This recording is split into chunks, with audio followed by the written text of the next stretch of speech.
अस्सलाम वालेकुम। वालेकुम। अरे फासिल बेटा, कैसे हैं आप? मुबारक हो आपको। ज़हीर भाई, आपने बहुत अच्छा किया जो बच्चे की शादी करवा दी। यही सही उम्र है शादी की, इंसान बुराई से भी बचा रहता है। काउंसलर की कोई बातें चल रही थी, क्या थी? सुना मैंने अभी। आखिर बेटा हम सब ने तय किया है कि इस दफ़ा इलेक्शन भी है वही साबित बनेगा। क्या? क्यों? अरे आपकी तो तबीयत ठीक नहीं थी ना, कैसे करेंगे ये सारी चीजें? हाँ तुम अंदर चलो, अभी हम बड़े बैठे बात कर रहे हैं, बाद में बात करते हैं। नहीं, अंदर क्यों जाऊं? आखिर आओ, अंदर आओ। अरे एक सेकंड, बड़ा तो मैं भी हूं ना, शादी तो मेरी भी हो गई है और चंद दिन के मेहमान बोल के आपने मेरे ख्याल से शादी कराई थी मेरी। चंद दिन के बेचारे मेहमान हैं, इलेक्शन दोबारा आप लोगों को करवाने पड़ जाएंगे, तकलीफ होगी आप लोगों को। क्यों कर रहे हैं ये सारी चीजें? अच्छा जाओ ना अंदर। अरे क्यों अंदर जाऊं? शादी के बाद आपकी उम्र सही हो गई? हाँ, अब नहीं जाना आपने? अरे लेके जाओ ना इसे अंदर। शादी के बाद इनकी उम्र बढ़ गई? हाँ ठीक है, चुप कर।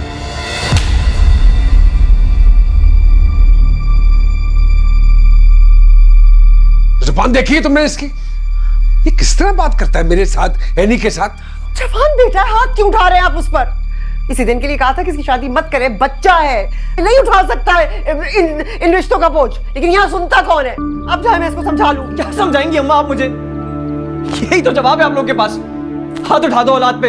इसको कहो कि चुप कर जाए, चुप कर जाए, वरना मैं इसकी जुबान, मेरे पे पहले ही बहुत सारी जिम्मेदारियां हैं। इसको कहो तंग मत करे मुझे। तुम मेरे बारे में कुछ भी बोलते रहोगे और मैं चुप करके सुनती रहूंगी।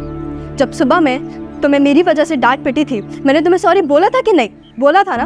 और हम दोनों के बीच सब कुछ तय भी हो गया था, लेकिन फिर भी फाकर तुमने मेरे बारे में बकवास की। मैं ना एक बात तुम्हें अच्छे से समझा दूं कि मैं अम्मा या बड़ी अम्मा नहीं हूं। तुम मुझे कुछ भी बोलते रहोगे और मैं चुप करके सहती रहूंगी। अगर तुम बदतमीज हो ना तो मैं तुमसे बड़ी बदतमीज हूं। और मेरी एक बात सुन लो, अगर अब तुमने मेरे बारे में बकवास की ना, तुम्हारा मुंह तोड़ के मैं तुम्हारे हाथ में दे दूंगी।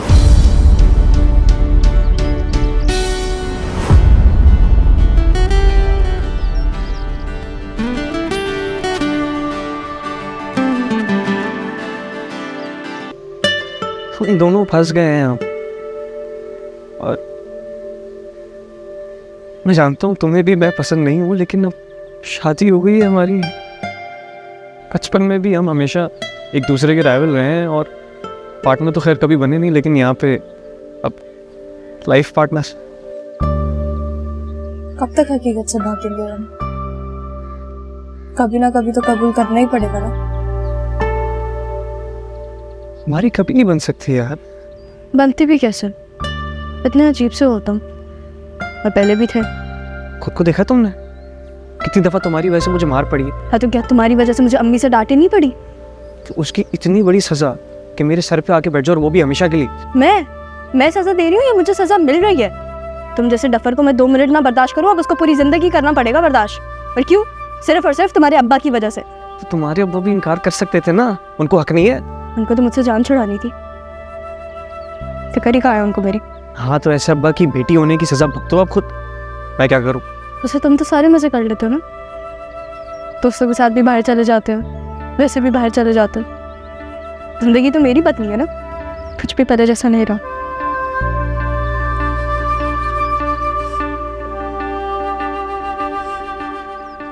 रो क्यों रही हो? अब ये कोई बात है रोने वाली? क्या हो गया?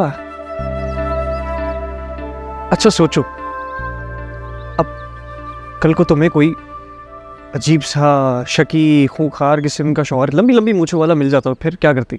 मैं मिलो यार, मैं को अच्छा होची होगी तुम खुद, मैं स्मार्ट हूँ।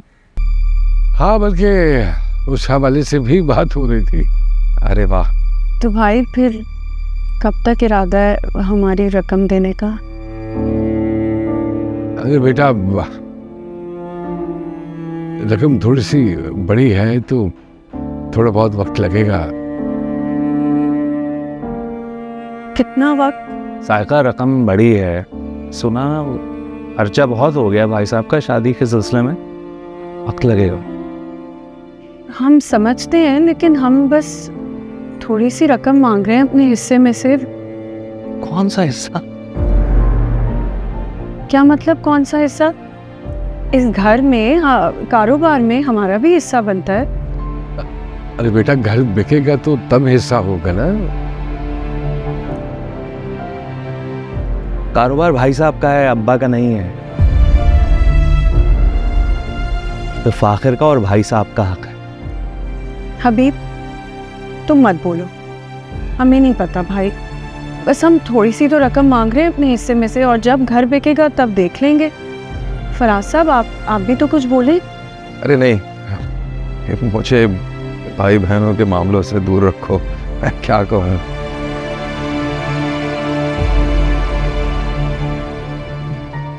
बेटा, शादी पे थोड़ा सा खर्चा हो गया है, इसलिए बस थोड़ा सा वक्त दे दो, हम कर लेंगे बंदोबस्त। तो यही तो पूछ रहे हैं भाई कि कितना वक्त लगेगा। कम से कम 1 महीना तो। 1 महीना? मतलब शादी पे खर्चा करने के लिए आपके पास पैसे हैं, हबीब को देने के लिए, उसकी ज़रूरियात पूरी करने के लिए आपके पास पैसे हैं, और हम मांगे तो 1 महीना। अगर पहले पता होता तो हम हाथ रोक लेते बेटा। हम क्या कह सकते हैं अब। चलें ठीक है, आप ले लें 1 महीना। इतना तैयार क्यों कि बैठी हुई हो? तुम्हारी नई नवेली दुल्हन जो हूँ, तुम्हारे लिए इतना सज धज के बैठी हूँ ताकि तुम्हें अच्छी लगूँ। बताओ, लग रही हो अच्छी? क्या पक क्या रही हो? अच्छा, वो लिफाफे कहाँ पे हैं? ड्रेसिंग टेबल के ड्रॉअर में। अच्छा, वाकई मेरे लिए तैयार हुई हो? ठीक ही लग रही हो। सिर्फ और सिर्फ तुम्हारे लिए तैयार हुई हूँ मैं। इधर लेकर आओ लिफाफे। और पैसे कितने? कितने कितने पैसे दिए? वैसे शादी का कोई तो फायदा हो, बता रही हूँ 50-50 करेंगे पैसे। अच्छा ठीक है, वो करोगी क्या इतने पैसों का? वैसे मैं तो अम्मी को दूंगी, और तुम? शॉपिंग करूँगा, पार्टी करूँगा, और क्या। किताबें ले लो, डफर। अल्लाह का शुक्र है, सब कुछ सही तरीके और खैरियत से निबट गया। बस शुक्र अल्हम्दुलिल्लाह रब्बिल आलमीन, सब कुछ माशाल्लाह बहुत अच्छा हो गया। हाँ, सब तो यही दुआ है कि दोनों खुश रहें। है हाँ। साइका का क्या सोचा है आपने? क्या ज़हीर, क्या हुआ है? हाँ, बड़ी अजीब सब बोल से। मैं हबीब को बुलाती हूँ। हबीब,